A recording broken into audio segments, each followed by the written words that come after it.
Have you ever wondered what our world would look like if the single most destructive event in human history, well, what if it just never happened? It's a massive question, and it doesn't just change a few dates in a history book, it completely rewrites the reality we're all living in today. So let's really try to picture it.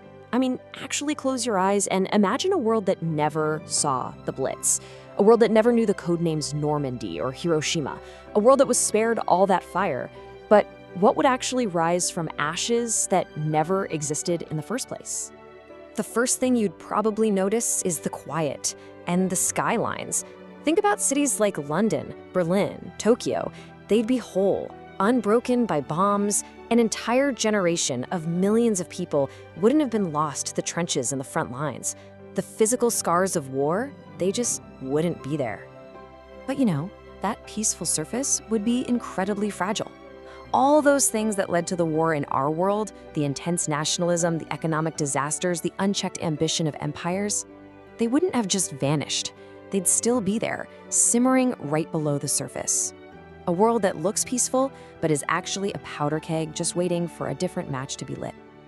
And that simmering instability, it leads us straight to the first major mind-bending consequence. A world map that looks nothing like the one we know. A world still dominated by old empires that just refuse to go away. See, in our timeline, World War II basically broke the bank. The old colonial powers were bled completely dry, both financially and morally, which made it impossible for them to keep their grip on their colonies. But without that war, the British Raj, French Indochina, huge swaths of Africa, they all could have held on for decades longer. This slide really lays out the brutal trade-off perfectly. In our world, the horror of the war acted like a catalyst, speeding up independence for dozens of new nations. But in this other world, the fight for freedom isn't some post-war movement. Oh no, it's a long, bloody, drawn-out struggle against empires that are still at the peak of their power. So with these old empires still calling the shots, what happens to the idea of global cooperation? The United Nations was literally forged in the ashes of the war. It was born from a global promise of never again. Without that fire, without that urgent need, would a powerful body for diplomacy ever even get off the ground? Or would it just be some weak, toothless organization, easily ignored? And that right there is the key takeaway. Without the war, international relations would be stuck in a 19th century mindset, a world of pure power politics, where a handful of powerful empires make all the rules, and smaller nations have no choice but to go along with it. The ripple effects from this would redraw the entire globe. The modern state of Israel, which came directly out of the UN's post-war partition plan, might never have existed.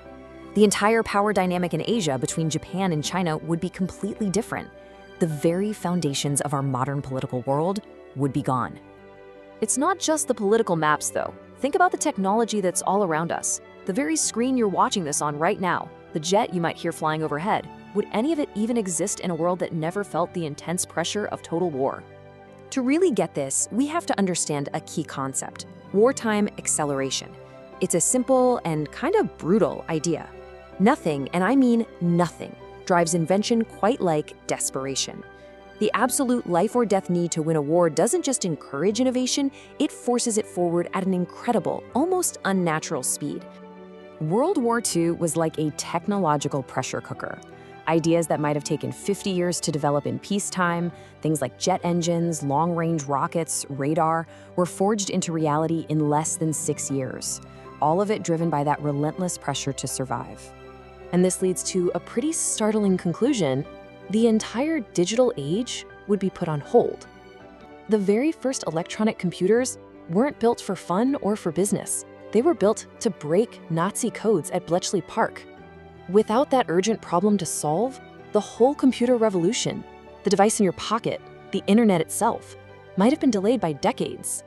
Now here's something you might not expect, and this slide just lays it out so clearly. Even modern medicine was forged in the heat of combat.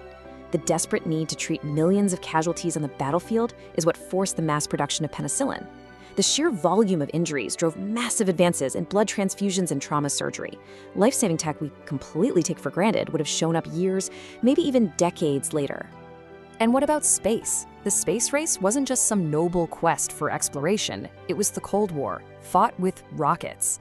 And that whole rivalry grew directly from World War II. It was fueled by captured German V-2 rocket scientists and the paranoia between two new superpowers. Without the war, the journey to the moon wouldn't have been a high-stakes, globe-captivating race. It would have been a quiet, underfunded scientific hobby. So we've seen how empires and inventions would change. But what about the very fabric of our society? How we live, who we see ourselves as?